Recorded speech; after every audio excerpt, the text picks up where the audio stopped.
Hello friends, welcome back to Healthy Lifestyle. இன்னைக்கு வீடியோல நாம எதை பத்தி பார்க்க போறோம்னா தினமும் நைட் இந்த டைமுக்கு நீங்க சாப்பிட்டீங்கன்னா உங்களோட உடல் எடை வேகமா குறையும். அத பத்தி தான் நாம இன்னைக்கு வீடியோல பார்க்க போறோம். நீண்ட பரபரப்பான நாளுக்கு அப்புறமா ஒரு நல்ல ஆரோக்கியமான இரவு உணவுக்காக நாம உட்கார்ந்திருக்கிறத விட திருப்திகரமான விஷயம் வேற எதுவுமே கிடையாது. ஆனால் நிச்சயமாக உங்களோட குழப்பமான அதுக்கப்புறம் சீரற்ற கால அட்டவணைகள் இந்த கற்பனையை சிக்கலாக்குதுன்னு தாங்க சொல்லணும். மேலும் பெரும்பாலான மக்கள் நைட்டு சாப்பிடக்கூடிய உணவை தாமதப்படுத்திட்டு வராங்க. இது அவங்களோட உடல் ஆரோக்கியத்துக்கு உடல் எடை அதிகரிக்கிறதுக்கும் வழிவகுக்குது.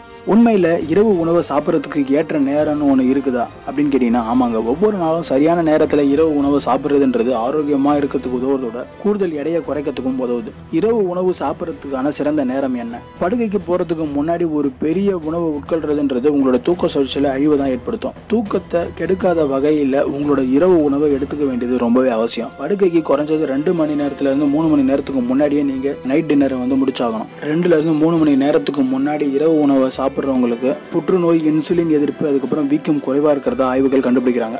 வலிமை பயிற்சி அதுக்கப்புறம் திட்டங்களில் ஈடுபடக்கூடிய விளையாட்டு வீரர்கள் படுக்கைக்கு 1 மணி நேரத்துக்கு முன்னாடியே ஒரு துளி புரதம் நிறைஞ்ச சிற்றுண்டியை எடுத்துக்கிட்டாகணும். மதிய உணவுக்கும் இரவு உணவுக்கும் இடையிலான இடைவெளி என்னன்றதை பற்றி நிறைய பேர் கேட்குறாங்க. மதிய உணவுக்கும் இரவு உணவுக்கும் இடையில 4லேருந்து 5 மணி நேரம் கட்டாயமாக கேப் கொடுத்தாகணும். இந்த இடைவெளி நீங்கள் மற்றொரு உணவை உட்கொள்றதுக்கு முன்னாடி உணவை சரியாக ஜீரணிக்கிறதுக்கு அனுமதிக்கும். இது தவிர பசி அதுக்கப்புறம் இது மாதிரியான விஷயங்களுக்காக வேணால் நீங்கள் தேவைப்பட்டால் சாப்பிடலாமே தவிர மற்ற நேரத்தில் கண்டிப்பாக இந்த அளவுக்கு இடைவெளியை கொடுத்தாகணும்.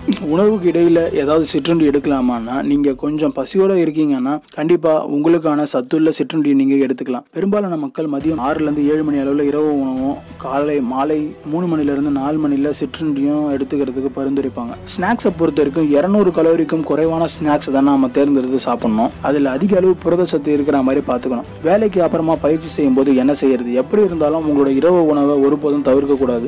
ஏன்னா மக்கள் இரவு உணவை தவிர்க்கும் போது அவங்களோட தின்பண்டங்களை அதிகம் நம்பி இருக்காங்க. இது அதிகப்படியான எடைக்கு தான் வழிவகுக்குது. நீங்க அலுவலக நேரத்துக்கு அப்புறமா வேலை செய்ய திட்டமிட்டீங்கன்னா மாலையில 4 மணிக்கு நீங்க ஸ்நாக்ஸ் மாதிரி நைட்டு சாப்பிடலாம். தசைகளை நிரப்புறதுக்கு ஒரு ஒர்க் அவுட்டுக்கு அப்புறமா சில நட்ஸுகளையும் சாப்பிடலாம். இரவு உணவுக்கு பிறகு நீங்க வேலை செய்யறதுக்கு திட்டமிட்டு இருந்தீங்கன்னா உங்களோட உணவை 2 பகுதியாக பிரிச்சுக்கலாம். ஒர்க் அவுட்டுக்கு முன்னாடி, ஒர்க் அவுட்டுக்கு அப்புறம் அப்படின்னு சொல்லிட்டு அந்த மாதிரி பிரிச்சு நீங்க சாப்பிடலாம். அதுலயும் ஒர்க் அவுட்டுக்கு அப்புறமா கார்போஹைட்ரேட் நிறைஞ்ச அதிகமான உணவுகளை கூட சேர்த்துக்கலாம். நீங்க சரியான இரவு உணவை சாப்பிடாதப்ப என்ன நடக்கும்னு கேட்டீங்கன்னா தூங்குறதுக்கு முன்னாடி இரவு உணவை உட்கொள்றதுன்றது படுக்கைக்கு முன்னாடி போதுமான அளவு சாப்பிடாத அளவுக்கு உங்களோட தூக்கத்தை தொந்தரவு செய்யும். நீங்க நள்ளிரவுல பசியோட கூட ஃபீல் பண்ணலாம். உடல்ல இருக்கக்கூடிய செல்களை சரி செய்யறது, பராமரிக்கிறது, இது எல்லாமே கண்டிப்பா நீங்க சாப்பிடக்கூடிய சாப்பாட்டை பொறுத்து தான் சொல்லணும். அதனால படுக்கை போறதுக்கு 2லேருந்து 3 மணி நேரத்துக்கு முன்னாடியே நீங்க சாப்பிட்றதுன்றது ரொம்ப ரொம்ப நல்ல விஷயம். கண்டிப்பா இது உங்களோட உடல் எடையை குறைக்கிறதுக்கும் உங்களோட உடலோட ஆரோக்கியத்துக்கும் ரொம்பவே யூஸ்ஃபுல்லா இருக்கும். இந்த வீடியோ உங்களுக்கு பிடிச்சிருந்தா மட்டும் கீழே இருக்கக்கூடிய ரெட் கலர் சப்ஸ்கிரைப் பட்டனை பிரஸ் பண்ணி சப்ஸ்கிரைப் பண்ணிக்கோங்க. கூடவே பக்கத்தில் இருக்கக்கூடிய பெல் பட்டனையும் கிளிக் பண்ணிக்கோங்க. இது மூலமா நான் போடக்கூடிய வீடியோஸ் உங்களுக்கு ரெகுலரா நோட்டிபிகேஷனா வந்துகிட்டே இருக்கும். நன்றி, வணக்கம். மீண்டும் அடுத்த வீடியோவில் சந்திப்போம்.